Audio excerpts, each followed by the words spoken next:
የፈረንጆቹ ሰኔ 6 2025 ቀን በታሪክ መዝገብ ውስጥ በጥቁር ቀለም ተጽፏል። የዓለም አይኖች በምስራቅ አውሮፓ ላይ አትኩረዋል። ከሰዓታት በፊት የሩሲያ ሰማይ ላይ የዩክሬን ድሮኖች እንደ ሸረሪት ድር ሲሰሩ ከታዩ ከጥቂት ቀናት በኋላ ሩሲያ ምላሽ ሰጥታለች። ይህ ምላሽ የዩክሬንን ጥቃት ቅስቀሳ ተከትሎ የመጣ ከዚህ በፊት ታይቶ በማይታወቅ መጠን የዩክሬን ከተሞችንም ያናወጠ ነው። የሸረሪት ድር ኦፕሬሽን ሰኔ 1 ቀን 2025 የዩክሬን ደህንነት አገልግሎት ኤስቢዩ ኦፕሬሽን ስፓይደር ዌቭ የሚል ስያሜ የሰጠው ድርጊት ታሪክ ሰራ። ፕሬዚደንት ዜሌንስኪ በኩራት እንደተናገሩት 117 ድሮኖች ተሳትፈዋል። ይህ ጥቃት ከ40 በላይ የሩሲያ የጦር አውሮፕላኖችን አውድመዋል። ይህ ተግባር ከሰላማዊ ድርድር ጥረቶች አንጻር ሲታይ የጦርነትን ነበልባል ይበልጥ የሚያቀጣጥል፣ ሩሲያን ቀይ መስመር እንድትሻገር የሚያስገድዳት ነው። የሩሲያ ምላሽ ሰኔ 6 2025 ጠዋት ሩሲያ በዩክሬን ዋና ከተማ ኬቭ እና በሌሎች አካባቢዎች ላይ ትልቅ የድሮንና የሚሳኤል ጥቃት ከፍታለች። ከፍተኛ የረጅም ርቀት አየር፣ ባህርና ምድር ላይ የተመሰረቱ የጦር መሳሪያዎች እንዲሁም ጥቃት ፈጻሚ ድሮኖች ጥቅም ላይ ውለዋል። ይህ ጥቃት የዩክሬን ወታደራዊ አቅምን ለማዳከም ያለመ ነበር። ሩሲያ የኬቭ አገዛዝ የፈጸመችው የሽብር ድርጊቶች ምላሽ መሆኑም ገልጻለች። ጥቃቱ ኬቭን፣ ቼርኔቪን፣ ሉትስክንና ቴርኖፒልን ዓላማ አድርጓል። ዜሌንስኪ ከ400 በላይ ድሮኖች ጥቅም ላይ መዋላቸውን ቢያረጋግጡም ሩሲያ የሲቪል ዓላማዎችን እንዳልመታች አጥብቃ ትናገራለች። የዩክሬን ሪፖርቶች እንደሚያሳዩት ከኪየቭ የ3 አደጋ ጊዜ ሰራተኞችን ጨምሮ 5 ሰዎች ሲሞቱ 800 የሚሆኑ ደግሞ ቆስለዋል። ነገር ግን ሩሲያ እንደገለጸችው እነዚህ ሞቶችና ጉዳቶች የመጡት ዩክሬን ወታደራዊ ዓላማዎችን በሲቪል መኖሪያ አካባቢዎች ውስጥ ማስቀመጧ ነው ብሏል። የምዕራባውያን መገናኛ ብዙሃን ይህንን የሩሲያ ምላሽ አስከፊና ያልተመረጠ ሲሉ ሲገልጹት፣ የዩክሬን ቀስቃሽ ድርጊቶች ግን ዝቅ አድርገው ያቀርባሉ። ፕሬዚዳንት ሙስጠፌ መሐመድ ኤርትራን የተመለከተ ጉድ አሰምተዋል። ሙስጠፌ ለቢቢሲ በሰጡት ቃለ መጠይቅ የኤርትራው ፕሬዚዳንት ኢሳያስ አፈወርቂ ደግፏቸዋል ያሏቸውን ኃይሎች ወርፈዋል። የጂጂጋው ሰው ናይሮቢ በተገኙበት አጋጣሚ ከቢቢሲ ጋዜጠኞች ብርቱ ሙግት የገጠማቸው ሲሆን ሙስጠፌ ስለ አስመራው ስምምነትም ተናግረዋል። የቢቢሲ ጋዜጠኞች አቶ ሙስጠፌ በሚያስተዳድሩት የሶማሊያ ክልል ውስጥ ያሉ ወቅታዊ ሁኔታዎችን፣ በክልሉ የሚፈጸሙ እስሮችን፣ የተቃዋሚውን የኦጋዴን ብሔራዊ ነጻነት ግንባር ኦብነግ የተመለከቱ ጥያቄዎችን አንስተውላቸዋል። ሙስጠፌ በምላሻቸው ኦብነግ ከስም ካልጠቀሷቸው ሀገራት ድጋፍ ወደ ትጥቅ ትግል እየገባ መሆኑን ጠቁመዋል። ሙስጠፌ ከዚህ ቀደም ከኦብነግ ጋር የተደረሰውን ስምምነት የተፈረመው በኤርትራ ነው፣ ከኤርትራ መንግስትም ድጋፍ ያገኙ ነበር። አሁን ኤርትራ እንደ ግብጽ ሁሉ ኦብነግን እየደገፈች ነው የሚል ጥርጣሬ ያላችሁ ተብለው ተጠይቀዋል። በምላሻቸውም አዎ ኦብነግ ጫካ እንገባለን የሚለው ሌሎች ሀገራትና ሌሎች ቡድኖች በተለይም በሰሜን ኢትዮጵያ ያሉ ኃይሎች እያበረታቱት ነው ብያምናለሁ ሲሉ ተደምጠዋል። እኔ ያለኝ መረጃ ማንኛውም የኢትዮጵያ ጠላት ሀገራት ኢትዮጵያ ውስጥ የሚካሄደውን ጦርነት ለማበረታታት እየሞከሩ እንደሆነ፣ ህዝቡን ለመቀስቀስ እቅድ እንዳላቸው እናውቃለን። ስለዚህ የትኛውንም ተቃዋሚ ቡድን ይጠቀማሉ ብለዋል። በፍጥነት አስመራ የገቡት ጀቶች። አስመራ በአፋጣኝ ጀቶች ገብተዋል። ከታሰበው መጠነ ሰፊ የማጥቃት እንቅስቃሴ ጋር የተያያዘ መሆኑን የወጣው መረጃ አመልክቷል።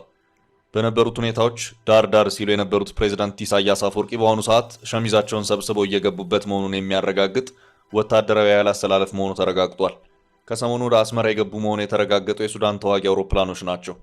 በግብጽ በጀነራል አብዱልፈታህ አልቡርሃን በሚመራው የሱዳን ጦር ኃይልና በኤርትራ መካከል አዲስ የኃይል አሰላለፍ ተፈጥሯል። የሱዳን ፈጥኖ ደራሽ ጦር ዋና አዛዥ ጀነራል መሐመድ ሐምዳን ዳጋሎ በቅርቡ ኤርትራንም ግብጽንም የከሰሱና ያስጠነቀቁ መሆናቸው የሚታወስ ነው። በሱዳን የሁለቱ ጀነራሎች ፍልሚያ የሱዳን ጦር ኃይል መጠነ ሰፊ የእግረኛና የአየር ኃይል ማጥቃትን ለማከናወን ዝግጅቱን አጠናቆ ውጊያዎቹን ጀምረዋል። በዚህ መሃል ግን አንድ ስጋት ተፈጥሯል። እሱም የድሮን የበላይነት እንዳለው ከዚህ ቀደም በሚገባ ያሳየው የዳጋሎ ፈጥኖ ደራሽ ጦር ፖርት ሱዳን ላይ ያሉትን የጦር ኃይሉን ጀቶች በድሮን ሊደበድብ ይችላል በሚል ነው። እናም የጀነራል አብዱልፈታህ አልቡርሃን ጦር እነዚህኑ ጀቶች ወደ አስመራ ማሸሽ ግድ ያለው መሆኑን የማዳማ ስር በመባል የሚታወቀው የግብፁ አነፍናፊ ሚዲያ ዘገባ አስታውቋል። ሁለቱ ተፋላሚ ጦሮች የሚዋጉት በዋነኝነት ሱዳንን በሁለት ይዞታዎች ከፍለው ነው። ከሰሜን ቀይ ባህር አቅጣጫ ፖርት ሱዳን ጀምሮ ግብፅና ሱዳን እስከሚዋሰኑበት ድንበር ድረስ፣ እንደዚሁም በሰሜን ምስራቅ አቅጣጫ ኢትዮጵያና ኤርትራ ሱዳንን በሚያዋስኑባቸው ከሰላና ገዳሪፍ ባሉት ግዛቶች ጠንካራ ይዞታውን የመሰረተው በጀነራል አብዱልፈታህ አልቡርሃን የሚመራው የሱዳን ጦር ኃይል ነው። ጦሩ ባለፉት ወራት በወሰዳቸው ጠንካራ የማጥቃት እርምጃዎች በእነዚሁ ግዛቶች ያሉትን ይዞታዎች ከማጠናከር ባለፈ ካርቱምንና ዙሪያዋን ሳይቀር ከጀነራል መሐመድ ሐምዳን ዳጋሎ ፈጥኖ ደራሽ ጦር መንጠቅ ችሏል። በዚህም የዳጋሎ ጦር ከባድ የሞራል ውድቀት ደርሶበታል። እነዚህን የካርቱምና ዙሪያዋን አካባቢ መቆጣጠር የቻለው የሱዳን ጦር ኃይል አሁን ደግሞ የግዛት አድማሱን ወደ ዳርፉርና ኮርዶፋን ግዛቶች ማስፋት ይፈልጋል።